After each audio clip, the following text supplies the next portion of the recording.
Φίλες και φίλοι, γεια σας. Σήμερα έχουμε την τιμή να φιλοξενούμε τον κύριο Φίβο Παναγιωτίδη, ο οποίος είναι καθηγητής γλωσσολογίας στο Πανεπιστήμιο Κύπρου και συγγραφέας τριών υπέροχων βιβλίων, τριών υπέροχων εγχειριδίων εκλαϊκευμένης γλωσσολογίας. Θα έλεγα μια πρωτοβουλία μοναδική για την Ελλάδα, για τα ελληνικά δεδομένα.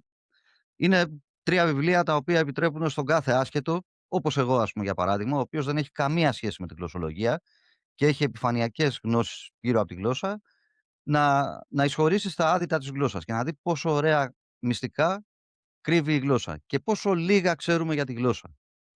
Κύριε Παναγιωτίδη, σας καλωσορίζω. Σας ευχαριστώ θερμά που δεχτήκατε την πρόσκλησή μου. Εγώ ευχαριστώ για την πρόσκληση. Να είστε καλά. Και θα ήθελα να ξεκινήσουμε κάνοντάς μας μια σύνοψη στο τι είναι τελικά και στο τι δεν είναι γλωσσολογία. Γιατί υπάρχει μια μεγάλη σύγχυση Σίγουρα υπάρχει ανάμεσα στα δύο. σύγχυση. Σίγουρα υπάρχει σύγχυση. Η απάντηση είναι απλή. Η γλωσσολογία είναι η επιστήμη που μελετάει επιστημονικά τη γλώσσα.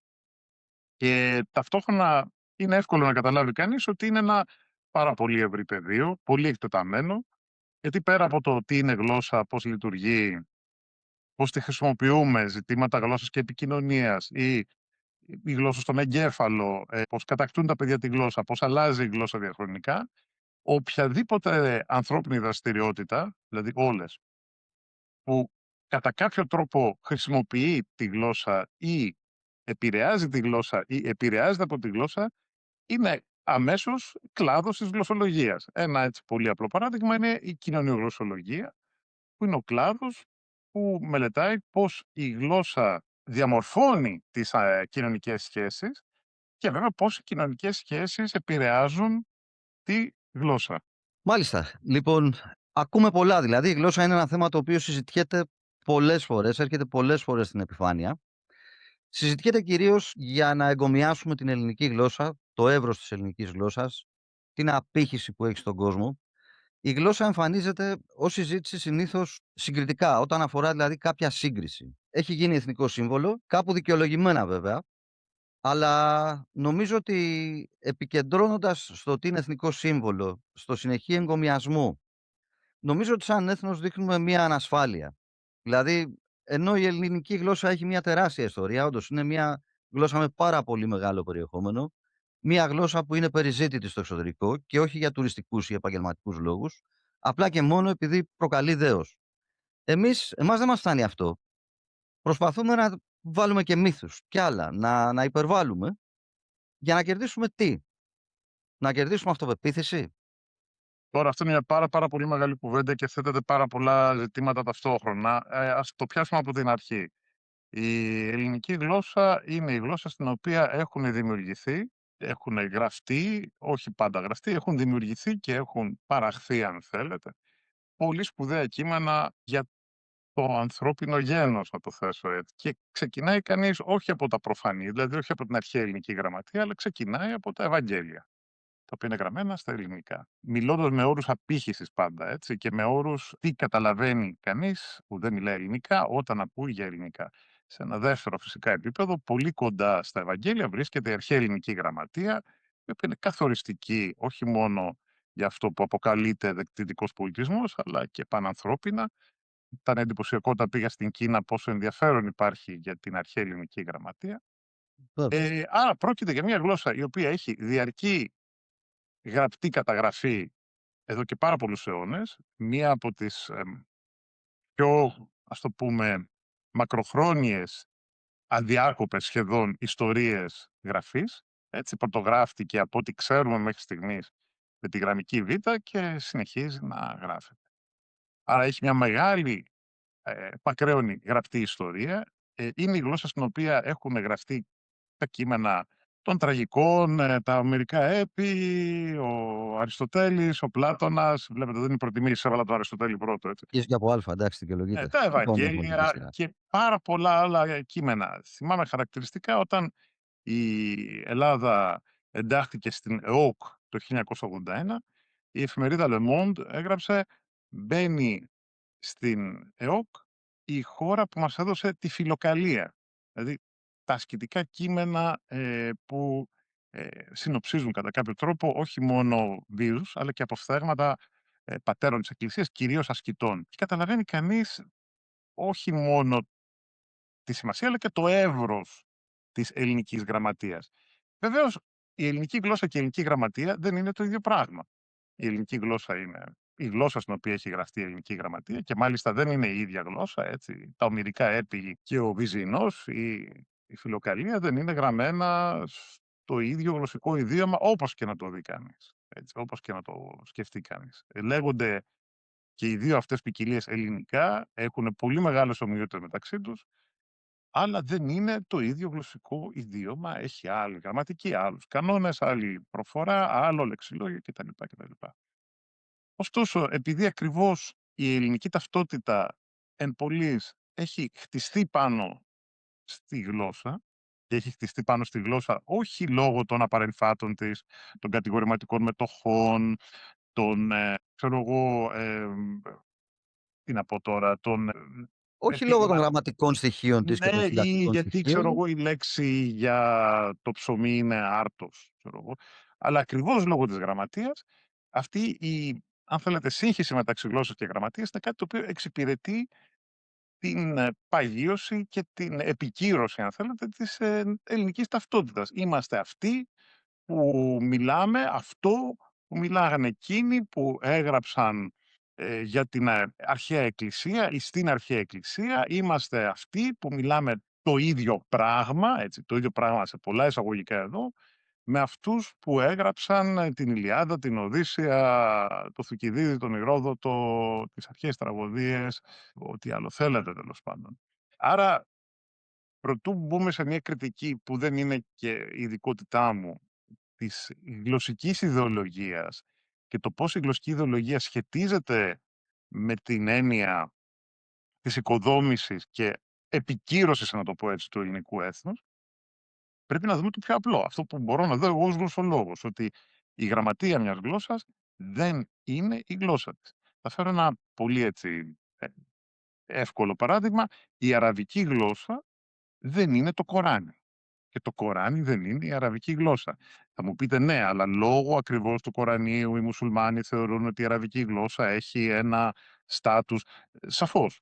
Αλλά σας πενθυμίζω ότι εδώ πέρα δεν μιλάμε από μια θρησκευτική άποψη, μιλάμε από μια επιστημονική ή θέλουμε να μιλάμε από μια επιστημονική άποψη και δεν θεωρώ ότι ακόμα και οι πιο πιστοί θεράποντες της αρχαίας ελληνικής γραμματείας τη θεωρούν κάτι σαν το Κοράνι. Άρα θα περίμενε κανείς να είμαστε λίγο πιο ψύχρεμοι στην δυνατότητά μας, να το πω έτσι, να διαχωρίσουμε την ελληνική γραμματεία σε όλο της το εύρος, από τη Φιλοκαλία μέχρι τα ομηρικά έπι και από τον Ησίοδο μέχρι τα Ευαγγέλια, τους τραγικούς, την ιστοριογραφία του Θουκυδίδη και του Ηρόδοτου, δεν ξέρω τι άλλο, την Παλατινή Ανθολογία, ξέρετε, ό,τι μας έχει σωθεί τέλος πάντων, Όλα, τον όλα τα Παπαδιαμάντη, τον Βυζινό, τον Σολομό, τον Άρη Αλεξάνδρου, δεν ξέρω. Να μπορούμε να διαχωρίσουμε, όχι επίτηδες διαλέγω συγγραφείς οι οποίοι βρίσκονται σε διαφορετικά χρονικά σημεία, κοινωνικές στιγμές, υπηρετούν βέβαια. διαφορετικά κείμενα και βέβαια γράφουν σε πολύ διαφορετικές ποικιλίες της ελληνικής. Να διαχωρίσουμε λοιπόν αυτά τα κείμενα από την ίδια τη γλώσσα, δηλαδή τις λέξεις της, τη γραμματική της, τα έναρθρα παρέμφατα ή ό,τι άλλο είχε η αρχαία ή τον ποιητικό αναδιπλασιασμό που έχει η νέα ελληνική ή οτιδήποτε άλλο. Σωστά, μάλιστα. Βλέπουμε λοιπόν ότι όταν κάτι γίνεται σύμβολο, πλέον η επιστημονική προσέγγιση καμιά φορά αποτελεί σε εισαγωγικά ύβρι. Δηλαδή δεν μπορείς να το αγγίξεις. Αν τολμήσεις και πεις κάτι παραπάνω, θα ορμήξουν να σε φάνε. Γιατί αυτό γίνεται πολλές φορές στην Ελλάδα. Ε, Λοιπόν, αυ- θα ήθελα να μου πείτε τώρα ταυτόχρονα τι δεν είναι γλωσσολογία. Λοιπόν, Γιατί ακούμε πολλά. αυτό που λέτε γίνεται γενικά. Σας πενθυμίζω ότι ένα από τα αντανακλαστικά κατά της επιστήμης δεν ήταν ενδεχομένως τόσο έντονο όσο ήθελε ο κόσμος στην εποχή του διαφωτισμού να πιστεύει, αλλά ένα από τα αντανακλαστικά εναντίον της επιστήμης την εποχή του Μεσαίωνα ήταν «Μα πώς θα κάτσεις εσύ τώρα να σκαλίσεις τη φύση που είναι έργο του Θεού». Υποκλίμακα δεν είναι τυχαίο ότι επανέρχομαι σε παραλληλισμούς με ιερά κείμενα όπως το Κοράνι ή Το καταλαβαίνω. Είναι πολύ λογικό, βέβαια. Πολύ ε, σωστός παραλληλισμός. είναι κάτι αντίστοιχο. Ποιος είσαι εσύ ή γιατί εσείς με την ξενοκίνητη επιστήμη σας, ακούγεται και αυτό πολύ έτσι, θα αγγίξετε τη γλώσσα του Ομήρου, του Ελίτη, του Σαφφός, ας πούμε. Και για να είμαι ειλικρινής, εγώ όταν βάλω κάτω να διαβάσω Σαφφό δεν καταλαβαίνω τίποτα. Ναι, Ε, ούτε κι εγώ. ναι, γιατί είναι στην αιωλική Λ διάλεκτο, είναι αποσπάσματα, ωστόσο θέλουμε να τα θεωρούμε ελληνικά για λόγους πολιτισμικούς. Αυτό δεν είναι κάτι το οποίο αγγίζουμε εδώ πέρα. Αυτό το οποίο αγγίζουμε εδώ πέρα είναι ότι πραγματικά, όπως είχα πει και στην Κολονία σε μια ομιλία στη Γερμανία πέρσι τον Ιούνιο, η αντίληψη για τη γλώσσα που έχουμε στην Ελλάδα είναι ενός τοτέμ. Σκεφτείτε δηλαδή ότι όλοι θα βγουν να μιλήσουν για τα μεγαλεία, την ομορφιά, τον πλούτο και την ενδοξότητα, αν θέλετε, της αρχαίας ελληνικής, ναι, ελάχιστοι όμως την διαβάζουν. Δεν μπαίνουν καν σωστά. στο να την μιλάνε. Είναι πολύ διασκεδαστικό να μπείτε στο YouTube και να βρείτε έτσι παιδιά φανατικά για γράμματα που λέει και ο Καβάφης, που έχουν μάθει αρχαία ελληνικά και κάνουν ολόκληρα βίντεο στα αρχαία ελληνικά, στην Αττική διάλεκτο συνήθως, αν και υπάρχει και ένας ο οποίος είναι ακόμα πιο τρελαμένος που απαγγέλει ομηρικούς στίχους, και να δείτε την αντίδραση των νεοελλήνων από κάτω, σχολιαστών, οι οποίοι αφενός δεν καταλαβαίνουν τίποτα. Είναι, ξέρετε, τραγικό. Μετά από 6 χρόνια αρχαία στο σχολείο, μιλάμε λιγότερα αρχαία από όσα μιλάει ένας προπτυχιακός ή μία προπτυχιακή φοιτήτρια στην Οξφόρδη και στο Κέμπριτζ που έχει πάρει πρόγραμμα Βέβαια. κλασικών. Αυτό ας μην το πιάσουμε ακόμα. Είναι αποτυχία του σχολείου. Κλείνει η παρένθεση. Και βλέπετε τα σχόλια από κάτω. Γιατί είναι τα σχόλια ενός ανθρώπου που αφενός βλέπει τον ξένο να αγγίζει τη γλώσσα του και δεύτερον αναγνωρίζει την αμηχανία του απέναντι σε μια γλώσσα την οποία δεν καταλαβαίνει ποσός και δυστυχώς ο ξένος που κάνει το βίντεο όχι μόνο καταλαβαίνει αλλά και σχολιάζει. Βέβαια. Το Τι δεν έχω είναι δει, γλωσσολογία, ξέρω. λοιπόν? Αυτό ήταν τώρα μια μεγάλη σαφ. Τι δεν είναι γλωσσολογία? Η γλωσσολογία δεν είναι η ετυμολογία. Δεν μπορούμε να ερμηνεύσουμε γλωσσικά φαινόμενα κοιτώντας την ιστορία τους, γιατί τα παιδιά που κατακτούν τη γλώσσα και γνωρίζουμε αυτό είναι μία από τις ανακαλύψεις σύγχρονης γλωσσολογίας. Ότι οι άνθρωποι κατακτούμε τη γλώσσα μεταξύ 0 και 3, 4, 5 ετών. Δίνω 3 ηλικίες, γιατί σε διαφορετική ηλικία ολοκληρώνεται η κατάκτηση διαφορετικών πτυχών της γλώσσας. Το λεξιλόγιο το μαθαίνουμε μέχρι να πεθάνουμε.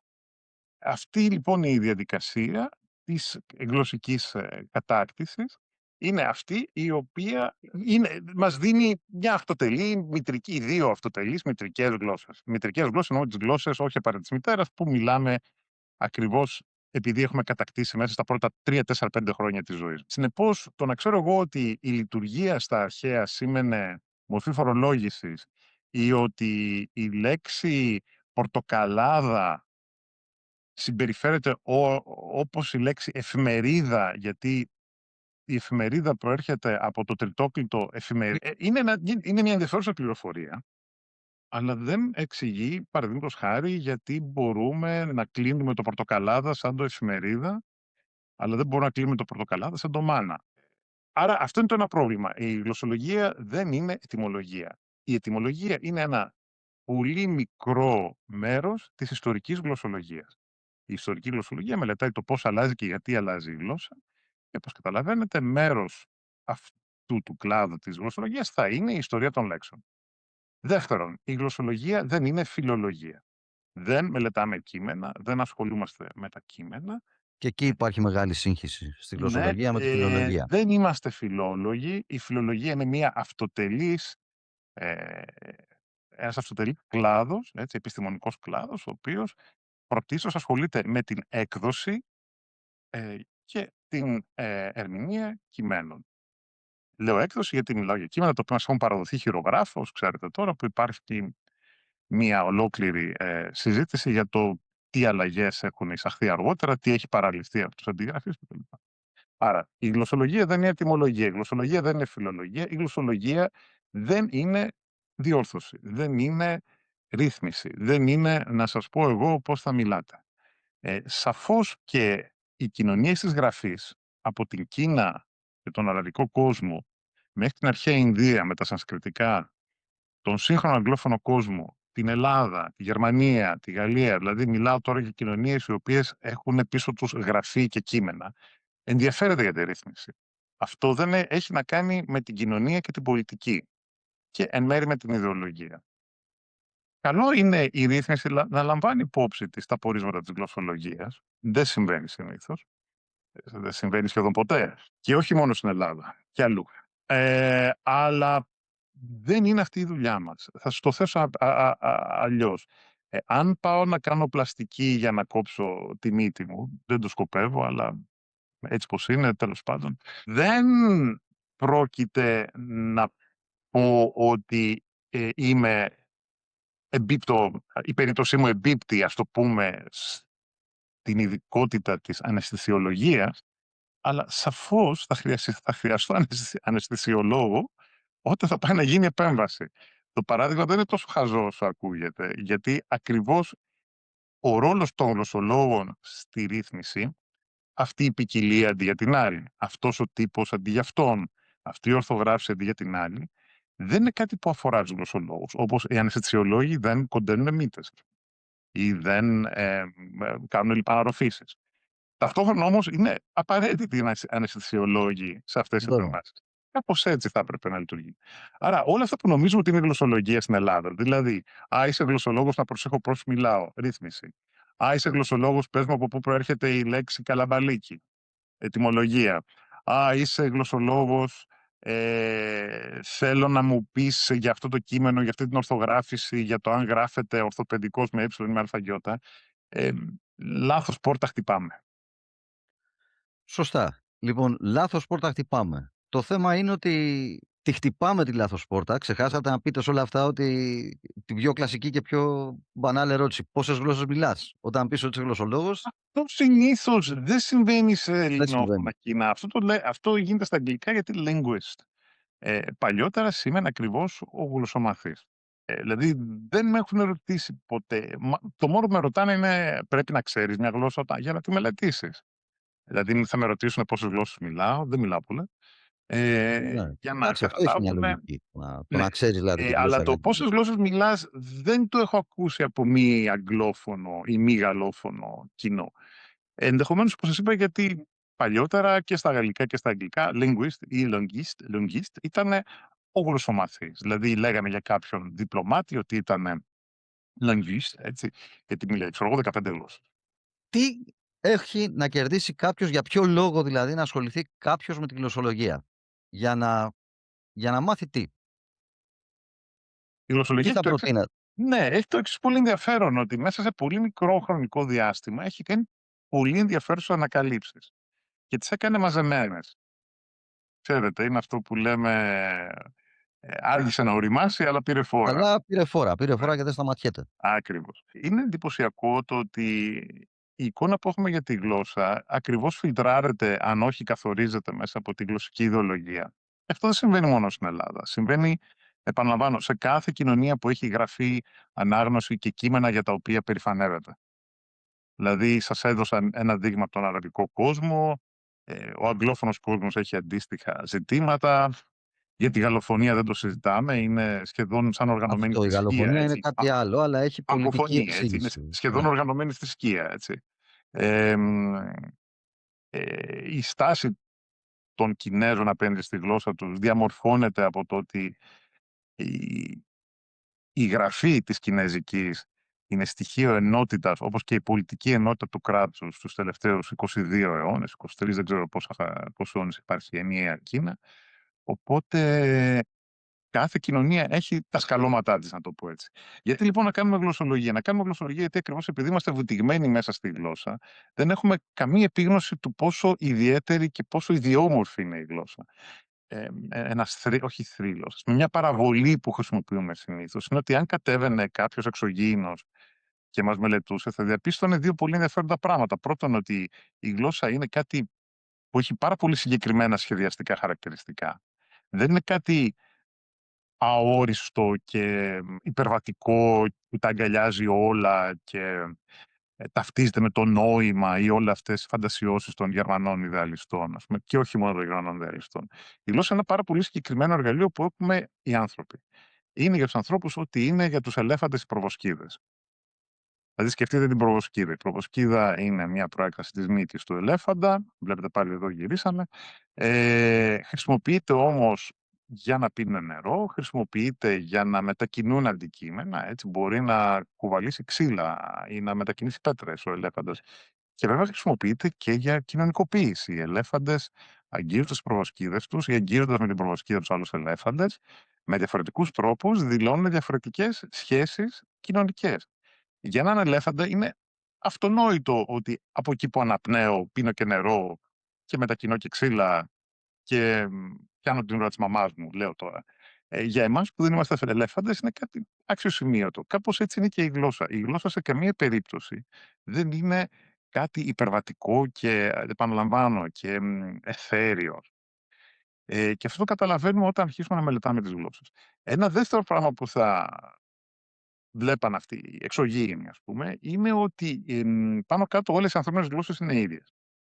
Αυτό μας ξενίζει βέβαια, γιατί ακριβώς δεν μπορούμε να επικοινωνήσουμε με ανθρώπους που μιλάνε άλλες γλώσσες. Πολλές φορές δεν μπορούμε να επικοινωνήσουμε με ανθρώπους που μιλάνε άλλες διαλέκτους. Έτσι. Αλλά σε επίπεδο γραμματικής οργάνωσης, οι ανθρώπινες γλώσσες είναι πάρα πολύ προβλέψιμες, όχι εντελώς προβλέψιμες, είναι πολύ προβλέψιμες και τείνουν να όχι διέπονται από τις ίδιες σχεδιαστικές αρχές, τα ίδια σχεδιαστικά χαρακτηριστικά. Η μεταφορά που χρησιμοποιώ μεταξύ νόησης και φωνής είναι το ανθρώπινο πρόσωπο. Σαφώς υπάρχει πολυμορφία στα ανθρώπινα πρόσωπα, αλλά έχουν κάποιες δομικές Η δομή είναι ίδια. Πάνω σταθερές, κάτω. να το πω έτσι, δύο Σωστά. μάτια, ξέρω εγώ, ένα στόμα, Το, εξε- δόντια. το εξηγείται πολύ ωραία στο μεταξύ νόησης και φωνής. Είναι το κομμάτι που μιλάμε για τις αδύνατες γλώσσες. Μμμ. Λοιπόν, δηλαδή για κάποιους κανόνες οι οποίες αποκλείεται να συναντηθούν σε οποιαδήποτε ανθρώπινη γλώσσα. Ακριβώς. Ναι. Και κανόνες μάλιστα που με κάποια πειράματα που έχουν γίνει όταν έχουν προσπαθήσει να τους εφαρμόσουν σε κάποιες τεχνητές γλώσσες, οι άνθρωποι οι οποίοι συμμετείχαν στο πείραμα κοντέψαν να τρελαθούν. Δηλαδή είναι αυτό που λέμε ότι μπλόκαρε ο εγκέφαλος. Είναι μπλόκαρο Και εγκέφαλο. χρειάστηκαν κάποιες μέρες μέχρι να επεξεργαστούν το στοιχείο και να το χρησιμοποιήσουν και μάλιστα όχι με άνεση. Ναι. Λοιπόν, ναι, ισχύει. Είναι πολύ ενδιαφέρον κομμάτι. Θα μιλήσουμε αργότερα για αυτό το βιβλίο, γιατί είναι πραγματικά, ενώ τα άλλα δύο είναι μια ευχάριστη εισαγωγή στην γλωσσολογία και άνετη. Εκεί πέρα πραγματικά αρχίζουν τα σκούρα στο μεταξύ νόησης και Μμμ. φωνής. Μπαίνουμε για τα βαθιά στη γλώσσα.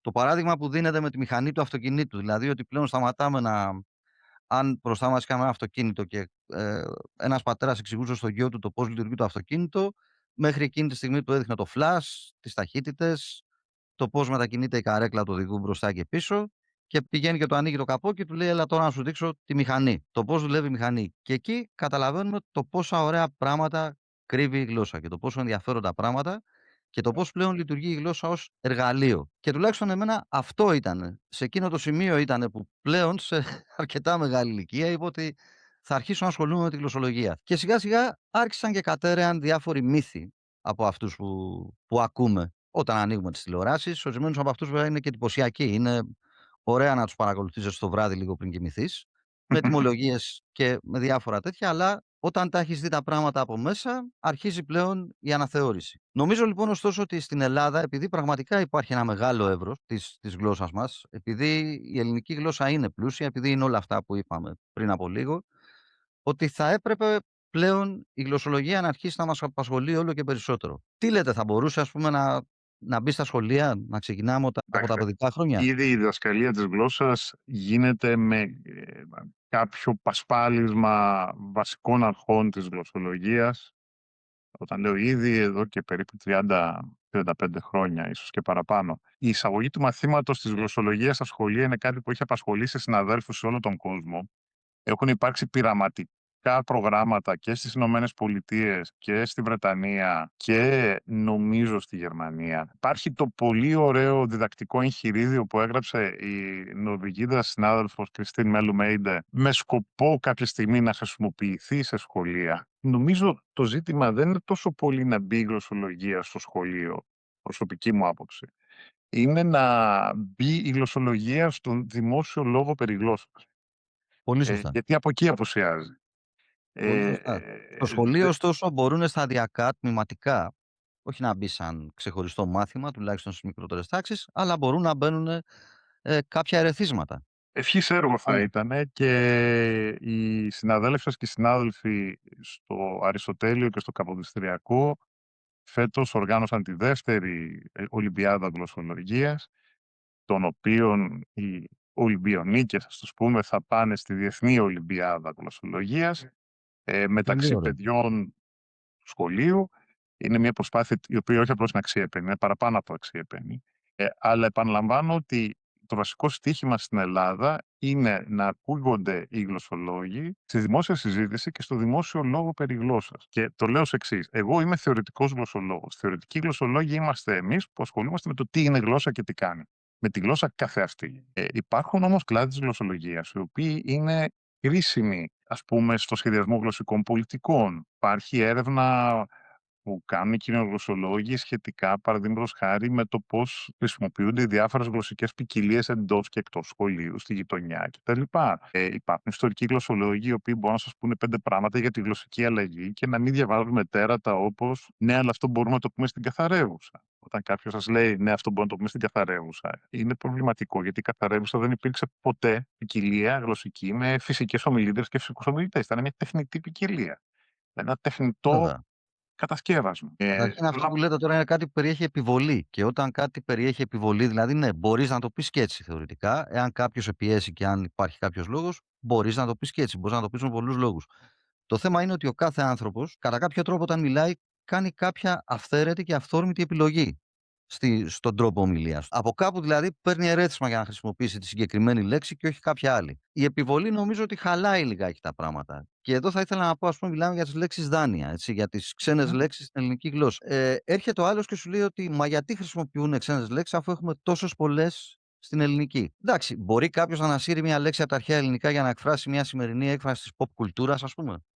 Ε, Ταιριάζει? ναι, μπορεί, ας πούμε, θα πούμε και σήμερα συγκαθομιλωμένα ότι κάποια κατάσταση είναι έπος. Ναι, Έτσι. εντάξει, αλλά Ή θα το ότι, πούμε. πώς το λένε, ότι δεν ξέρω, τώρα είναι το πρώτο πράγμα που σκέφτηκα. Το ζήτημα όμως δεν είναι εκεί πέρα. Το ζήτημα, εγώ πάντα αυτό που ρωτάω όταν μου λένε για τα δάνεια είναι πόσο πίσω θα πάμε. Ναι, εντάξει, Και θέλω να αυτό. πω, όχι, όχι, όχι. Κοιτάξτε, αυτή είναι πάρα πολύ σημαντική ερώτηση. Ας πούμε, η λέξη παράδεισος και η λέξη οθόνη είναι δάνεια. Ναι, Παράδεισο βέβαια. από τα περσικά, οθόνη μάλλον από τα αραμαϊκά. Λοιπόν, επίσης σας πενθυμίζω ότι η ελληνική, ενώ η ελληνική των Μικηναίων τώρα, είχε μόλις 30 με 40% ενδοευρωπαϊκό λεξιλόγιο, δηλαδή λεξιλόγιο της προελληνικής, και το υπόλοιπο λεξιλόγιο υποψιαζόμαστε ότι είναι από αυτούς που πολύ χοντρικά λέμε πελασγούς, που ήταν οι Χοντρικά. ντόπιοι Ναι. κάτοικοι του ελλαδικού και του μικρασιατικού χώρου, κυρίως του ελλαδικού, όταν κατέβηκαν τα ελληνικά φύλλα. Η απάντηση σου είναι ότι, να δούμε το λεξιλόγιο της εποχής, της κλασικής εποχής. Και η ερώτηση μου είναι γιατί. Δηλαδή ξαφνικά λέξεις όπως βούλα, πόρτα, Σπίτι. ή ξέρω εγώ, λέξεις οι οποίες πλάστηκαν αργότερα, ας πούμε. Ξέρετε, εδώ πέρα μπαίνουμε σε έναν νεοκαθαρευουσιανισμό, τον οποίο στυλίτευε Ναι, με περισσό πάθος ο Μακαρίτης ο Γιάννης ο Χάρης. Δηλαδή, τραβάμε μια γραμμή και λέμε ό,τι έχει μπει στη γλώσσα από τότε και μετά, έτσι, είναι ύποπτο ξενικό, τέλος πάντων, βαρβαρισμός, δεν ξέρω τι, και και τα ό,τι μπήκε προηγούμενα πιο είναι πριν, ό,τι εντάξει. πρόλαβε και μπήκε πιο πριν, εντάξει, μια χαρά. Δεν έχουν νόημα όλες αυτές οι συζητήσεις, πραγματικά. Ένα πράγμα που έχει νόημα είναι ότι επειδή η ελληνική είναι γλώσσα που έχει έγκληση, έχει κινητικές κατηγορίες, έχει δηλαδή καταλήξεις και όλα αυτά, ότι υπάρχει μια καχυποψία απέναντι σε λεξιλόγιο το οποίο περνάει, όπως λέμε, χωρίς να αφομοιωθεί. Αναφομοιοποίητο, ναι. Αναφομοιοποίητο, είδατε, ναι. Το οποίο όμως ούτε αυτό είναι απόλυτο, γιατί ξέρετε υπάρχουν άλλες τάσεις. Θα σας φέρω ένα παράδειγμα. Όταν τα τρακτέρ μπήκανε στη ζωή της ελληνικής επαρχίας, έτσι, της αγροτικής ζωής στην Ελλάδα, υπήρξε η τάση να αφομοιωθούν και να γίνουν το τρακτέρι. Η αντίσταση σε αυτό δεν ήρθε από κάποιους ξενομανείς, ήρθε από κάποιους λογιότερους, οι οποίοι λέγανε «Μα όχι, το σωστό είναι το τρακτέρ». Ήταν οι ίδιοι που δεν θέλανε να λέμε τα ταξιά και να Το λέμε τα αντίθετο, ταξί. μάλιστα. Ναι, ναι. Προσέξτε, εδώ πέρα βρισκόμαστε ακριβώς. Δηλαδή, γιατί χρειαζόμαστε γλωσσολόγους. Χρειαζόμαστε γλωσσολόγους στο δημοσιολόγο για να επισημαίνουν ότι όλα αυτά είναι στάσεις οι οποίες προέρχονται από συνήθως απλοϊκές ιδεολογικές τοποθετήσεις. Και από εκεί και πέρα οι τάσεις αυτές, επειδή ακριβώς μένουν χωρίς αντίλογο στη δημόσια σφαίρα, καταλήγουνε να έχουνε τη θέση ρύθμισης, ξέρω εγώ, κανόνα εντός εισαγωγικών, αστυνόμευσης του πώς μιλάει ο άλλος. Δηλαδή, έχουν διορθώσει άνθρωπο μπροστά μου γιατί είπε: «Έρχονται τα ταξιά». Μα τι λες Έκανε τώρα? τέτοιο πράγμα Βεβαίως. Ή έχω ακούσει μέσα, άνθρωπο να κατευθείαν. με έχει διορθώσει άνθρωπος, είναι μια περιοχή του Μεξικού, όχι του Μεξικού, του Μεξικό. Και λέω: «Γιατί είναι του Μεξικό?» «Γιατί είναι, λέει, ξένη λέξη το Μεξικό». Καλά, ξένη λέξη είναι και η λέξη Περσία, ας πούμε. Ξένη λέξη είναι και η λέξη Ιταλία. Όλα αυτά είναι τοπονύμια τα οποία κάπως τα μάθανε οι Έλληνες, οι ελληνόφωνοι πληθυσμοί. Ξένη λέξη είναι η λέξη, τι να πω τώρα, οτιδήποτε. Αμερική, ας πούμε. Τι θα πει η λέξη Μεξικό? Δηλαδή, επαναλαμβάνω, βρισκόμαστε σε μια κατάσταση, επειδή δεν έχουμε ακαδημία, ευτυχώς, ενώ δεν έχουμε ακαδημία γλωσσική, η οποία να ρυθμίζει γλωσσικά Ρυθμιστικό δεν τη έχουμε γλώσσα. Ακαδεμή Η Française. Ακαδημία Αθηνών υπάρχει. Ναι, δεν έχουμε κάτι σαν την Ακαδημία Française ακριβώς. Να γελάει ο κόσμος. Ε, Ναι. ο καθένας που συνήθως δεν ξέρει γλωσσολογία, γιατί αν ξέρεις γλωσσολογία θα κάτσεις να το σκεφτείς και δεύτερη φορά. Θα πεις: αυτό ισχύει, είναι έτσι?» Ο καθένας λοιπόν που θέλει να πει το κοντό του και το μακρύ του θα σου πει: «Μη λες ως, μη λες σαν, πες ως. Μη λες καταρχήν, πες καταρχάς. Μη λες ακόμα», το έχω ακούσει αυτό, «να λες Ακόμα. ακόμη». Είναι πολύ αστείο έτσι, γιατί είναι Εγώ πολύ λέω μόνο παλιά. ακόμα, δεν ξέρω γιατί μου κάθεται καλύτερα στο στόμα. Κανείς δεν ξέρει, μάλλον ενδεχομένως αυτά είναι ενδιαφέροντα θέματα, πρέπει να μελετηθούν. Οπότε, ναι, θα το πω έτσι λίγο έτσι πιο απλά, ας το πω ευγενικά. Θα το πούμε έτσι λίγο πιο χυδαία, ας πούμε, ότι ο καθένας λέει το κοντό του και το μακρύ του, χωρίς να έχει πολλές φορές την παραμικρή επίγνωση για τι πράγμα μιλάει. Κάτι πρέπει να πει ο καθένας, έτσι είναι. Ή Κάπως και πρέπει όχι. να Ξέρετε, ξέρετε, επειδή κάνω τη δουλειά που κάνω, έχω συναδέλφους οι οποίοι μιλάνε για ό,τι τους ρωτήσουμε. Δεν τα ξέρουμε όλα. Δηλαδή, αν τώρα εμένα με ρωτήσετε, ας πούμε, ποια είναι η άποψή μου για, ξέρω εγώ, το βομβαρδισμό του Ιράν, έχω μια άποψη, αλλά δεν νομίζω ότι υπάρχει λόγος να τη μοιραστώ μαζί σας, ας πούμε. Ενώ ναι, αυτή τη στιγμή μιλάω σαν ναι, γλωσσολόγος ναι, και δεν δεν είναι είναι ότι έχουμε κάτσει σε ένα ακριβώς. καναπέ και πίνουμε ένα κρασί και λέμε τα δικά μας. Η τάση πολλών συναδέλφων να έχουν γνώμη για τα πάντα, μα για τα πάντα όμως, ε, δεν είναι και πάλι κάτι ελληνικό, αλλά είναι κάτι σίγουρα επιζήμιο. Διότι δεν μπορώ εγώ να χρησιμοποιώ τη θέση μου, την ιδιότητά μου, το βιογραφικό μου αν θέλετε, την έρευνά μου, Για τα τα πάντα. οφίκια μου αν θέλετε, για να Τα δώσω οφείκια. κύρος μιλώντας για πράγματα που δεν γνωρίζω. Δηλαδή, τι γίνεται στο Ιράν Ναι. αυτή τη στιγμή, θα μας το πει αυτός γιατί είναι καθηγητής. Ναι, δεν είμαι καθηγητής ιστορίας ή ξέρω εγώ πολιτικών επιστημών ή γεωπολιτικής ή οτιδήποτε, είμαι γλωσσολόγος. Που θέλω να καταλήξω ότι πολλές φορές όλες αυτές οι αργολογίες έτσι, και όλες αυτές οι αδολεσχίες πολλές φορές που ακούγονται για τη γλώσσα προέρχονται από ανθρώπους οι οποίοι θα έπρεπε να είναι λίγο πιο προσεκτικοί. Ναι, εντάξει, βέβαια είναι και το θέμα ότι πουλάει όλο αυτό, έτσι. Πουλάει στο YouTube, πουλάει στις τηλεοράσεις, είναι φαντεζή πληροφορίες, δηλαδή υπάρχει κάποιος λόγος που γίνεται. Δεν γίνεται πάντοτε έτσι αθώα ή από άγνοια, γίνεται πολλές φορές και στοχευμένα γιατί βρίσκει κοινό. Δηλαδή, η ετυμολογία, ας πούμε, η ετυμολόγηση και πολλές φορές φανταστική, φαντασιακή ετυμολογία είναι κάτι το οποίο εντυπωσιάζει. Και ο κόσμος πιάνεται από αυτό. Του αρέσει. Πώς το λένε, δεν κάθεται να τσεκάρει αν είναι αλήθεια ή ψέμα, γιατί πολλές φορές βολεύει κιόλας, ενισχύει και την εθνική ταυτότητα, οπότε περνάει μια χαρά. Όταν εσύ Δεν λοιπόν. Το Ναι, πρόβλημα δεν είναι η εθνική ταυτότητα σε πρώτη φάση. Ενδεχομένως είναι σε κάποιο άλλο επίπεδο. Το ναι, πρόβλημα είναι ότι αν θέλετε, η λατρεία της γλώσσας, η προσκύνηση της γλώσσας δεν συνοδεύεται από γνώση. Εγώ θα σωστά. δεχόμουν και υπάρχουν και στο TikTok, γιατί εγώ δραστηριοποιούμε στο TikTok, έτσι. Υπάρχουν παιδιά τα οποία είναι τρελά και παλαβάνουν τη γλώσσα και μαζεύουν αυτό που λέτε ενδιαφέρουσες πληροφορίες, παράδοξα κτλ. Αλλά βλέπεις ότι το κάνουν γιατί είναι παθιασμένα. Δηλαδή είναι έτοιμα αυτά τα παιδιά και να μάθουνε, αλλά και να χαρούνε τέλος πάντων ε, Πολύ ωραίο, ναι, με τη εντάξει. γλώσσα. Εμένα αυτό το οποίο με ενοχλεί είναι δεν ξέρω για με ποιο σκοπό και με ποιες προθέσεις, είναι η διαρκής μετατροπή της γλώσσας σε τοτέμ. Σωστά. Εντάξει, αυτό ίσως να ξεκίνησε μάλλον από την Ευρώπη πρώτα απ' όλα, δηλαδή με την ίδρυση των καινούριων εθνών της Ευρώπης. χρειάστηκε κάτι να παίξει το ρόλο της συγκόλλησης των εθνών. Ήταν Σίγουρα. λαοί οι Ναι, οποίοι ναι, ναι, πολλές ναι. φορές δεν Είναι η είχαν. λειτουργία του εθνικισμού να βγάζει μπροστά τη Μπράβο. γλώσσα. Λοιπόν, Εντάξει. το θέμα είναι ότι εκεί πέρα, στη δεδομένη στιγμή, λειτουργήσε σε λαούς όπως η Γαλλία, η οποία είναι ένα έθνος το οποίο αποτελείται από πολλούς λαούς. Οι μισοί είναι Γερμανοί, Φράγκοι, υπάρχουν οι Βρετόνοι. Η Γαλλία ακολούθησε πολύ σκληρές πολιτικές για να Βεβαίως. επιβάλλει την γαλλική γλώσσα. Κατέστρεψε, στην ουσία εκμηδένισε τις περιφερειακές γλώσσες. Αυτή τη στιγμή παλεύουν για να αναβιώσουν Ναι, και τώρα τους ακριβώς. βοηθάει υποτίθεται η Γαλλία, αλλά τώρα είναι ίσως λιγάκι αργά. Ναι, αλλά όχι πολύ γιατί υπάρχει το άρθρο 4 του συντάγματος. Υπάρχει Το το 4 άρθρο να πει. 4 του συντάγματος, υπάρχει και η ψηφιακή τεχνολογία που βοηθάει πάρα πολύ. Μπορεί να εξασκηθεί και να διευθυνθεί η γλώσσα. Το θέμα είναι ότι στην Ελλάδα υπήρχε η αναγκαιότητα να γίνει αυτό ή το αντιγράψαμε στο πλαίσιο της αντιγραφής Η που σε πολλά Ελλάδα πράγματα τα η πήραμε εύκολα. Ελλάδα είναι αυτό δεν το λέω εγώ, το λέω Μαζάουερ, έτσι. Η Ελλάδα σε πάρα Ναι, πολλές περιπτώσεις υπήρξε το εργαστήριο εφαρμογής νέων ιδεών. ακριβώς. Μία από τις νέες ιδέες, κάποιες δεν ήταν ακόμα χειρότερες ενδεχομένως, ήταν ο εθνικισμός. Δηλαδή, πώς θα πάρω έναν πληθυσμό και θα τον μετατρέψω σε εθνικά υποκείμενα. Και η απάντηση ήταν θα τον εξελληνίσω με έναν πολύ συγκεκριμένο τρόπο. Εξελληνισμός σήμαινε όχι βέβαια να προσκυνούνε το 12ο, ούτε να συνθέτουν αναπέστους, αλλά να μιλάνε ή να θέλουν να μιλάνε ή να χρησιμοποιούν την ελληνική γλώσσα. Και η αγωνία των Ελλήνων λογίων, όπως ξέρουμε πολύ καλά, ήταν αυτή η ελληνική γλώσσα να θυμίζει όσο το δυνατόν περισσότερο την ένδοξη αρχαία γλώσσα, διότι τι θα πούν οι Βέβαια. ξένοι όταν δούνε ότι βαρβαρίσαμε. Αυτό δεν αφορά βέβαια τους αλλόγλωσσους πληθυσμούς. Δηλαδή δεν μιλάμε τώρα για Αρβανίτες και Βλάχους, μιλάμε τώρα για ελληνικές διαλέκτους, έτσι. Οι ελληνικές διαλέκτους οι οποίες ισοπεδωθήκανε. Νομίζω ότι Ακριβώς. η Ελλάδα είναι η χώρα με την μικρότερη διαλεκτική διαφοροποίηση στην Ευρώπη. Αυτή τη Και η στιγμή δεν ξέρω αν ο γλωσσολόγος, αν δηλαδή ένας γλωσσολόγος, γιατί ο γλωσσολόγος στην ουσία τις διαλέκτους μελετάει από ό,τι έχω καταλάβει.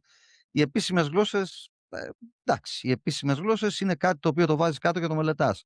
Η διάλεκτος νομίζω ότι είναι το ζουμί της υπόθεσης και πραγματικά δεν ξέρω αν στην Ελλάδα ένας γλωσσολόγος βρίσκει ζουμί να μελετήσει αυτή τη στιγμή έτσι όπως είναι η κατάσταση. βρίσκει, κοιτάξτε, η Για τις γλωσσική διαλέκτους μιλάω τώρα έτσι Η για γλωσσική ποικιλότητα και η γλωσσική διαφοροποίηση μπορεί να εμφανιστεί με πάρα πολλούς τρόπους. Δεν είναι απαραίτητα μόνο ως γεωγραφική διάλεκτο. Και εκεί ακριβώς είναι πολύτιμη η συμβολή της κοινωνιογλωσσολογίας, η οποία επισημαίνει τα διαφορετικά επίπεδα χρήσης και τις διαφορετικές κοινωνιολέκτους. Το ενδιαφέρον με την Ελλάδα είναι η πλήρης ισοπαίδωση κάθε τοπικής ταυτότητας στο πρόσωπο της τοπικής διαλέκτου, πολύ περισσότερο της μειονοτικής γλώσσας.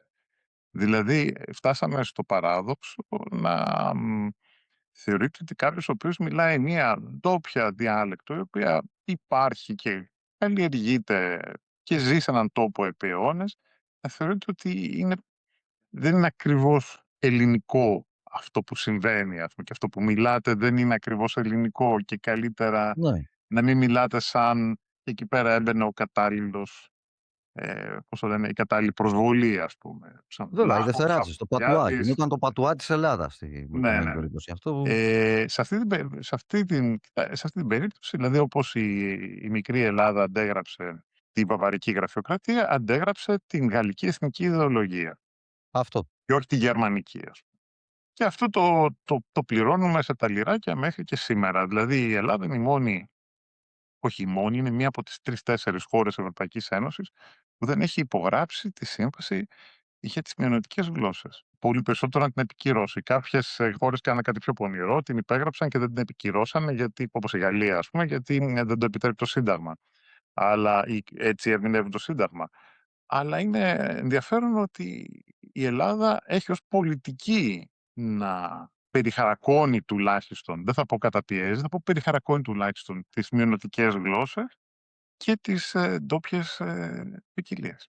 Εντάξει, ναι, το θέμα είναι ότι με την Ελλάδα εδώ πέρα γίνεται πιο βαθύ πολιτικό το ζήτημα, γιατί εδώ πέρα μπαίνει και το θέμα των εδαφικών διεκδικήσεων από τους γείτονες, έτσι. Π.χ. όταν μιλάμε για την τουρκική μειονότητα της Θράκης, για τη μουσουλμανική μειονότητα της Θράκης, βλέπετε τι γίνεται εκεί πέρα με το τουρκικό προξενείο. Και σε αυτό το σημείο θα έλεγα ότι η Ελλάδα σαν κράτος είναι αρκετά ανεκτική, σε βαθμό δηλαδή που είναι εις βάρος της ελληνικής γλώσσας και των Ελλήνων κατοίκων της Θράκης, οι οποίοι αναγκάζονται και φεύγουν από ορισμένες περιοχές γιατί δεν βρίσκουν, γιατί τουρκοποιούνται τελείως.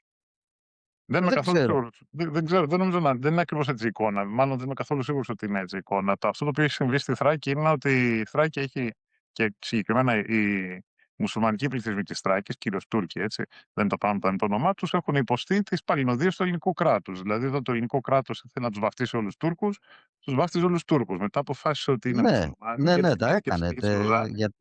Ε, μετά αποφάσισε ότι θυμήθηκε την Πομακική, η οποία Πομακική ήταν στη μαύρη λίστα, γιατί μοιάζει με τα βουλγάρικα και Βουλγαρία σήμαινε κομμουνισμό ως παραπέτασμα και δεν συμμαζεύεται. Τουρκοποίησαν και τώρα είναι Επίσης, τουρκοποιημένοι και παραμονιούνται οι ίδιοι Πομάκοι. ναι, επίσης μην ξεχνάμε ότι οι μειονοτικές περιοχές στη Θράκη ήταν κλειστές, ήταν θύλακες Ήτανε κλειστοί, κλειστές. έτσι, για Μέχρι που τους υπηρέτησα εγώ πρόδροσες. εκεί πέρα, μέχρι το Ακριβώς. 92-93 Μέχρι το ήτανε 94 κλειστές. νομίζω ήταν κλειστές Εκεί άρχισανε και ανοίγαν οι μπάρες πλέον με και οδοφράγματα πηγαίνανε οι κτλ. μπάρες. Δηλαδή μιλάμε για καταστάσεις οι οποίες πάνε πολύ πέρα από το γλωσσικό. Επιστρέφοντας στο γλωσσικό θέμα, η Ελλάδα νομίζω ενσαρκώνει το ιδανικό του εθνικού κράτους της Γαλλικής Επανάστασης, που είναι η μονογλωσσία. Η Ναι, μονογλωσσία είναι μια φύσικη κατάσταση. Γνωρίζουμε ότι το μεγαλύτερο μέρος ανθρωπότητας είναι δίγλωσσο, τουλάχιστον δίγλωσσο, και όχι απαραίτητα δίγλωσσο γιατί ας πούμε, ο μπαμπάς μιλάει μια γλώσσα, η μαμά μιλάει μια άλλη γλώσσα, που είναι η συνθήκη της γλωσσίας με την οποία εμείς είμαστε εξοικειωμένοι, αλλά γιατί απλούστατα σε πάρα πολλές κοινωνίες υπήρχε η γλώσσα της οικογένειας ή της κοινότητας και υπήρχε και η lingua franca, να το πω έτσι, η γλώσσα σωστά. που θα μίλαγες παρά έξω. Σε επίπεδο επαρχίας, σε επίπεδο μεγαλύτερης, ας πούμε, περιφέρειας ή οτιδήποτε, ή σε επίπεδο ότι ναι, αυτή είναι η γλώσσα που χρησιμοποιούμε όλοι. Δηλαδή δεν είναι τυχαίο ότι οι κρατές αυτοκρατορίες, όπως η Περσική Αυτοκρατορία, είχε επίσημη γλώσσα την Αραμαϊκή, η οποία δεν ήταν φυσικά η γλώσσα των Περσών, που ήταν η Περσική. Η λογική τους ήταν ότι αυτή είναι μια καλή γλώσσα για τη διοίκηση, τη χρησιμοποίησαν οι προκάτοχοί μας, δεν βαριέσαι τώρα. Η ταύτιση κράτους, έθνους και γλώσσας, αυτή η τριπλή ταύτιση, είναι κάτι το οποίο είναι προϊόν της νεωτερικότητας και μια συγκεκριμένη εκδοχή της νεωτερικότητας. Και είναι κάτι το οποίο στην Ελλάδα, επειδή ακριβώς όπως σας είπα η Ελλάδα ήταν το εργαστήρι πολλών καινούριων ιδεών, Γραμμάτος. έτσι, επιβλήθηκε in extremis. Τώρα είναι δύσκολο να επανέλθει. Δηλαδή, αν και πιστεύω ότι πάντοτε υπάρχει χρόνος, αν και εδώ μπαίνει η γλωσσολογία, ότι εάν τελικά βλέπετε τώρα πού φτάσαμε τη συζήτηση μιλώντας για τη γλώσσα. Λοιπόν, νομίζω ότι η γλωσσολογία σε αυτές τις περιπτώσεις βοηθάει στο να καταλάβουμε γιατί, πότε η γλώσσα γίνεται πολιτική και πότε η γλώσσα είναι το εργαλείο που μας εξυπηρετεί στις καθημερινές μας ανάγκες. Λοιπόν, νομίζω ότι καλό θα ήταν να αρχίσει ο κόσμος σιγά-σιγά να ασχολείται με τη γλωσσολογία για να καταλαβαίνει περισσότερο πώς είναι τα πράγματα και να τα ξεμπερδεύει. Υπάρχει και μια άλλη διάσταση, η οποία δεν είναι ενδεχομένως τόσο πολιτική. Εδώ στην Κύπρο, που διδάσκω και ζω, η εταιρεία λογοπαθολόγων έχει πολλές φορές αναγκαστεί να εξηγήσει σε πανικόβλητους γονείς ότι η διγλωσσία δεν θα κάνει τα παιδιά τους να υστερήσουν μαθησιακά ή στο σχολείο. Φταίει γι' αυτό όμως, Πάρα αυτό φταίει και η πολιτική που ακολουθήθηκε πριν αρκετά χρόνια στην Κύπρο, που πλέον η κυπριακή διάλεκτος νομίζω ότι είχε. Δεν μιλάω καν για τη διάλεκτο. Μιλάω Α, για παιδιά τα οποία είναι δίγλωσσα στο σενάριο που αντιλαμβανόμαστε εδώ, στο νεωτερικό, ας το πούμε, κόσμο. μάλιστα. Δηλαδή, Ναι. ο μπαμπάς μιλάει μια γλώσσα, η μαμά μιλάει μια άλλη γλώσσα, το παιδί μιλάει και τις δύο γλώσσες. Και υπήρχαν. Μάλιστα, είχα πάει και εγώ, θυμάμαι, σε μια εκδήλωση των λογοπαθολόγων εδώ και υπήρχε κόσμος στο κοινό που έλεγε: Βοηθήστε με, το παιδί μου είναι δίγλωσσο. Που δεν μπορώ να σκεφτώ κάτι πιο σε επίπεδο γλωσσικής, ας πούμε, κατάρτιση. Όχι κατάρτιση, σε επίπεδο της γλώσσας ως εφοδίου, δεν μπορώ να σκεφτώ κάτι πιο έτσι, ευχάριστο από το να είσαι δίγλωσσος. Α, Δηλαδή, ξεκινάς με δύο γλώσσες. όχι, Και οπότε δυστυχώς ή ευτυχώς η γλωσσολογία δεν χρειάζεται μόνο για να μιλήσουμε για ζητήματα ιδεολογίας ή για ζητήματα διαλέκτων ή για ζητήματα ποικιλότητας. Μας χρειάζεται και για και την να υγεία αφορά τώρα, έτσι όπως το λέτε. ναι, Ναι, για πράγματα που έχουν να κάνουν με την καθημερινή μας ζωή, με αποφάσεις που παίρνουν οι γονείς, για το έτσι. πώς θα μεγαλώσουν τα παιδιά τους, ας πούμε. Η γλωσσολογία είναι αναγκαία για τον σχεδιασμό εκπαιδευτικών προγραμμάτων στα σχολεία. Εκεί παίρνει ένα άλλο τεράστιο ζήτημα, το οποίο δεν συζητάω συνήθως, γιατί και εδώ στο πανεπιστήμιο και γενικότερα υπάρχουν πάρα πολλές συναδέλφισες και πάρα πολλοί συνάδελφοι οι οποίοι είναι ακριβώς ειδικεύονται ακριβώς σε αυτό το πράγμα, δηλαδή στην διδακτική της γλώσσας και στις εκπαιδευτικές πολιτικές και έχουν να μας πούνε πολλά πράγματα για το πόσο λάθος γίνεται το μάθημα της γλώσσας και στην Κύπρο αλλά και στην Ελλάδα. Η γλωσσολογία χρειάζεται, κοιτάξτε, η γλωσσολογία χρειάζεται, να σου το πω αλλιώς, μέχρι το 2019 κανείς δεν ασχολιόταν σχεδόν με την επιδημιολογία, έτσι. Όταν ξέσπασε η επιδημία Μόνο. του κορονοϊού, ξαφνικά έγιναν δύο πράγματα. Πρώτον, όλοι θυμηθήκαν τους επιδημιολόγους και τους λοιμοξιολόγους και τις ειδικότητες γύρω από αυτά τα ζητήματα και ταυτόχρονα όλοι ξαφνικά γίνανε οι ίδιοι λοιμοξιολόγοι και επιδημιολόγοι. Στην περίπτωση της γλωσσολογίας δεν χρειάζεται να ξεσπάσει κάποια επιδημία, γιατί απλώς, όπως σας είπα πριν, ζούμε μέσα στη γλώσσα. Είμαστε τα ζώα που έχουμε τη γλώσσα όπως οι ελέφαντες έχουν την προβοσκίδα. Οπότε είναι καλό να έχουμε μια εικόνα επιστημονική του αντικειμένου. Δεν περιμένει κανείς ότι θα τους κάνουμε όλους τους λόγους, δεν είναι αναγκαίο αυτό το πράγμα. Όχι. Εγώ θα πάω στον καρδιολόγο, δεν θέλω να είμαι καρδιολόγος. Αλλά Εγώ δεν θέλω να πηγαίνω καθόλου στον καρδιολόγο, αλλά ναι, το θέμα είναι έχω να ότι πάω 5 χρόνια, ναι, με έδιωξε μετά. Μου λέει: "Καλά, λέει, ξανά έλα σε 5 χρόνια." Το είμαστε θέμα είναι εξαιρετικοί, αυτό. ας πούμε. Όμως θέλω ο καρδιολόγος μου να ξέρει καρδιολογία και θέλω, αν ας πούμε υπάρξει κάποιο θέμα που αφορά την καρδιολογία, λέω τώρα, να υπάρχουν στο δημόσιο λόγο καρδιολόγοι και όχι ένας αρχιμανδρίτης, ένας φιλόλογος, ένας πολιτικός, 2 δημοσιογράφοι και κάποιος κύριος που ανεβάζει βίντεο στο TikTok. Και μια χαρτορίχτρα που εν πάση περιπτώσει η μαμά της θα είναι πρακτικός γιατρός. Εντάξει, λογικό. Βέβαια το θέμα είναι ότι επειδή τη γλώσσα ακριβώς τη χρησιμοποιούμε καθημερινά, τη χρησιμοποιεί ο καθένας, μας δημιουργείται πολλές φορές και η ψευδαίσθηση ότι την ξέρουμε, ότι ξέρουμε τα πάντα γύρω από τη Ναι, γλώσσα. Στην φυσικά. καρδιά μας Αυτό το έμαθα από την ανάποδη στο TikTok. 1,5 χρόνο στο TikTok. Ε, Αυτό που κάνω στο TikTok είναι παρουσιάζω πολύ μικρά βιντεάκια, τα έχω δει. ναι, όχι όλοι μου, Ναι. 1,5 λεπτό με κάποια προβλήματα. Ότι γιατί συμβαίνει αυτό ή τι είναι εκείνο, χωρίς να κάνω διάλεξη μετά, έτσι. Ότι είναι αυτό και βλέπω από κάτω σχόλια, τύπου «Μα αυτό είναι πάρα πολύ απλό, γιατί ασχολείστε με αυτά, θα σας πω εγώ τι είναι». Εντάξει ρε θείο, δηλαδή πες μας κι εσύ τη γνώμη σου, αλλά ξέρω Ναι. εγώ.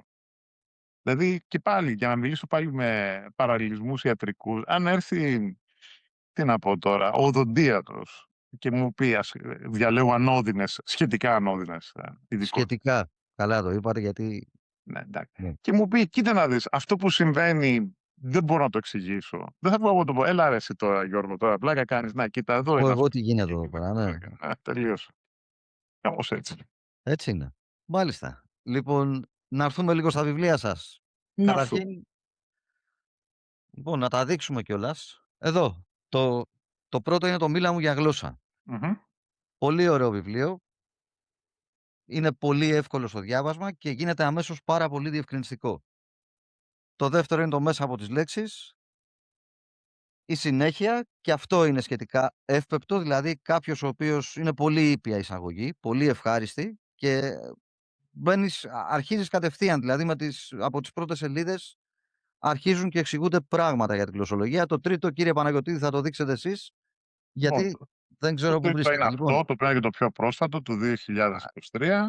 και είναι το πιο δύσκολο απ' Το όλα. μεταξύ νόησης και φωνής, αυτό έχει μια διπλή λειτουργία. Αφενός, είναι εγχειρίδιο, είναι σύγγραμμα, δηλαδή προορίζεται για φοιτητικά ακροατήρια.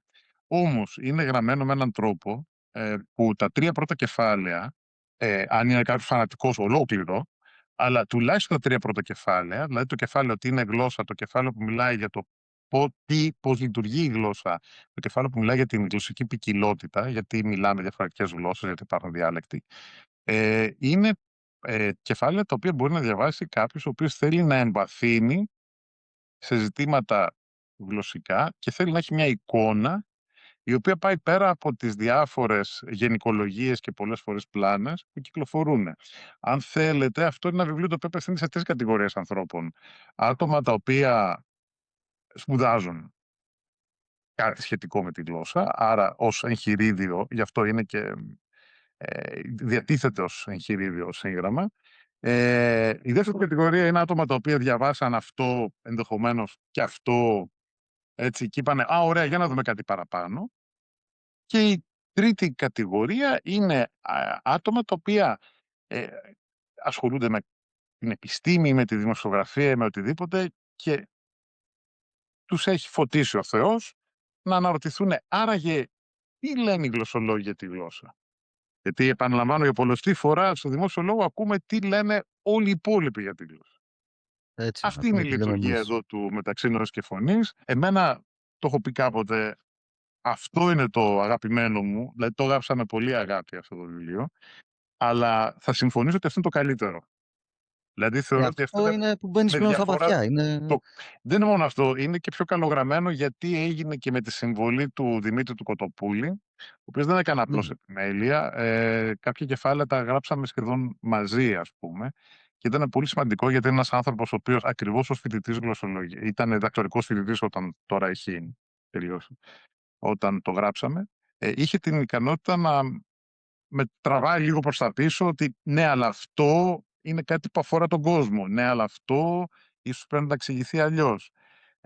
Και πιστεύω πάρα πολύ στις συνεργατικές προσπάθειες. Οπότε ναι, αυτό είναι το καλύτερο. Αυτό το θυμάμαι το καλοκαίρι του 23, την παρουσίαση στο YouTube που είχε ανέβει τότε, ένα Μμμ. βράδυ, με τον Δημήτρη τον Κοτοπούλη. Την είχα δει, την παραμονή του ταξιδιού, το βράδυ της παραμονής του ταξιδιού για την Ελλάδα και το βιβλίο το αγόρασα μόλις πήγαμε στην Ελλάδα. Και ήταν αυτό που μου κράτησε συντροφιά το Ωραία. καλοκαίρι. Ευτυχώς είχα χρόνο να το διαβάσω και να το κατανοήσω, γιατί χρειάστηκαν 2 φορές. Οκ. Ναι, γιατί όχι, γιατί πραγματικά χρειάζεσαι καθαρό κεφάλι και μεγάλη συγκέντρωση, εάν είσαι άσχετος τελείως για να το καταλάβεις, παρόλο που είναι γραμμένο σε πάρα πολύ καλή και σε πάρα πολύ απλή γλώσσα και μου άρεσε πάρα πολύ. Σας εύχομαι να γράψετε πολλά βιβλία. Καλά να είμαστε. Και κάτι τελευταίο, κύριε Παναγιωτίδη, ζείτε στην Κύπρο. Η κυπριακή διάλεκτος είναι ολοζώντανη. Δεν υπάρχει κάποιο πρόβλημα. Πλέον Μμμ. έχει αποποινικοποιηθεί, να το πω και έτσι. Δηλαδή, δεν νομίζω ότι υπάρχει κάποιος ο οποίος ε, ότι πλέον θεωρείται κάτι βλάχικο, κάτι χωριάτικο, κάτι... Όχι, θεωρείται σε κάποιους κύκλους. Ναι, Υπάρχει στιγματισμός. Αυτό που λέμε κοινή κυπριακή, δηλαδή η κυπριακή που χρησιμοποιείται στις μεγάλες πόλεις, ας πούμε, ναι, είναι σαφώς αποδεκτή. Οι ποικιλίες που είναι πιο στιγματισμένες εξακολουθούν να είναι στιγματισμένες. Υπάρχει εδώ πέρα μία αντίληψη ότι την οποία δεν μπορώ να καταλάβω ακριβώς. Το δεν μπορώ να καταλάβω δεν είναι αυτό που λένε συνήθως άνθρωποι που κάνουν τη δουλειά μου. Δεν καταλαβαίνω εννοώντας διαφωνώ, αλλά δεν ναι. καταλαβαίνω. Πραγματικά δεν καταλαβαίνω. Υπάρχει λοιπόν μια αντίληψη που λέει ότι δεν πρέπει να πολυκαλλιεργείται η Κυπριακή, γιατί θα γίνει γλώσσα και θα οδηγήσει στην, όπως λέγεται εδώ πέρα, αποκοπή, αυτός είναι ο όρος που χρησιμοποιείται εδώ πέρα, Για τους νεοκυπρίους μιλάτε τώρα. ναι, ναι, του κυπριακού ελληνισμού από τον υπόλοιπο ελληνισμό. Η συλλογιστική αυτή εμένα πραγματικά δεν μου είναι κατανοητή, διότι αν ο στόχος ήταν η δημιουργία μιας κυπριακής εθνικής συνείδησης, κάτι σαν και αυτό που έγινε στη Σιγκαπούρη, που Ναι, Ινδοί, Μαλαίοι και Κινέζοι συμπήξανε ένα έθνος τύπου αμερικανικό έθνος, όπου ο καθένας μιλάει τη γλώσσα του, αλλά τέλος πάντων είμαστε όλοι ναι, Σιγκαπουριανοί, ας πούμε. Αν λοιπόν αυτό ήταν το πρόγραμμα, γιατί υπάρχει όλη αυτή η συζήτηση ότι αυτό ήταν το πρόγραμμα των Εγγλέζων εξ αρχής και ενδεχομένως να ήταν, θα ήταν ακατάλληλη η κυπριακή ελληνική για αυτό το ρόλο. Αντιλαμβάνεστε ότι η προφανής γλώσσα θα ήταν η αγγλική, γιατί θα ήταν προσβάσιμη και στους Τουρκοκύπριους. βέβαια. Και δεδομένου ότι δεν ζούμε στη Σιγκαπούρη, αλλά ζούμε σε ένα de facto δικοτομημένο νησί, δεν βλέπω πώς θα μπορούσε να λειτουργήσει αυτό το πράγμα. Επιπλέον, οι περισσότεροι ομιλητές και ομιλήτριες της κυπριακής ελληνικής δεν έχουν κάποια αξίωση από ό,τι γνωρίζω και θέλω να πιστεύω ότι είμαι αρκετά χωμένος σε αυτά τα πράγματα γιατί ζω εδώ πέρα. Να Ναι. αναγορευτεί, αν θέλετε, η κυπριακή ελληνική σε γλώσσα, πολύ περισσότερο επίσημη γλώσσα. Αυτό που Μα θέλουν να μπορούν να καλλιεργούν την διάλεκτο το οποίο και κάνουν εκ των Το γράφουν, πραγμάτων. αφού γράφουν Δεν τζιέ, είναι μόνο τζέ, γράφουνε, γράφουν και στα κινητά κανονικά, στα μηνύματα. υπάρχει τοπική σκηνή hip hop, υπάρχει τοπική σκηνή rock, υπάρχει τοπική Έτσι. σκηνή που γράφεται ποίηση και λογοτεχνία και μάλιστα εξαιρετική λογοτεχνία και όχι folklore. Γιατί ξέρετε, ένα μέρος της περιχαράκωσης και πάλι που έλεγα πριν της διαλέκτου εδώ πέρα για χρόνια ήταν ότι η Κυπριακή πρέπει να χρησιμοποιείται μόνο για ευθυμογραφήματα και φολκλωρικού Για ενδιαφέροντος. χαβαλέκινος, ναι. Ναι. Δεν, έχει σπάσει ας πούμε τους φράχτες, να το πω έτσι, και έχει φύγει η διάλεξη από αυτό το πράγμα. Δεν πάβει να είναι μια ενδιαφέρουσα κατάσταση. Μάλιστα. Την έχετε μάθει ωστόσο την Κυπριακή? Δεν μπορώ να τη μιλήσω. Πιάνετε? Δεν μπορώ να τη μιλήσω, μπορώ να καταλάβω όταν μου μιλάνε αργά. Μάλιστα. Ωραία. Εδώ κάτι αντίστοιχο συμβαίνει, ας πούμε, με τα γερμανικά. Εάν πας στην Ελβετία δίπλα, υπάρχουν Ακριβώς. περίφημα ελβετικά Η γερμανικά, τα οποία γερμανοελβετική είναι η Κυπριακή της Γερμανικής λοιπόν είναι με Κυπριακή, ναι, παρόμοιες όχι αντίστοιχες, παρόμοιες δυναμικές. Ναι, ακριβώς. έτσι. Λοιπόν, ναι, είναι ενδιαφέροντα κομμάτια για μελέτη αυτά. Μάλιστα. Πέστε μου. Κύριε Παναγιωτίδη, να σας ευχαριστήσω. Δεν ξέρω αν θέλετε κάτι να προσθέσετε, αν αφήσαμε Όχι, κάτι. ευχαριστώ πάρα πολύ τη φιλοξενία και τη συζήτηση Λοιπόν, και χαίρομαι που ήταν ενδιαφέρουσα η συζήτηση. Θέλω να πω ευχαριστώ για τον κόπο που κάνατε να ετοιμάσετε τη κουβέντα εγώ μας. ευχαριστώ και θέλω να πιστεύω ότι θα τα ξαναπούμε κάποια στιγμή. Μακάρι, γιατί όχι. Νομίζω ότι θέματα για συζήτηση όσον αφορά τη γλωσσολογία υπάρχουν Όσο να είναι, μπόλικα. ενδεχομένως και επικαιρικά κάποια στιγμή και βέβαια τώρα που έχω Βέβαια. καινούριο μικρόφωνο, όπως ελπίζω να ακούγεται, ποιος μας πιάνει. Ε, όχι, καλά ακούγωσαν. Μια χαρά. Λοιπόν, καλορίζικο για το μικρόφωνο. Ευχαριστώ. Να είστε καλά. Να είστε Ωραία. καλά. Χαιρετώ.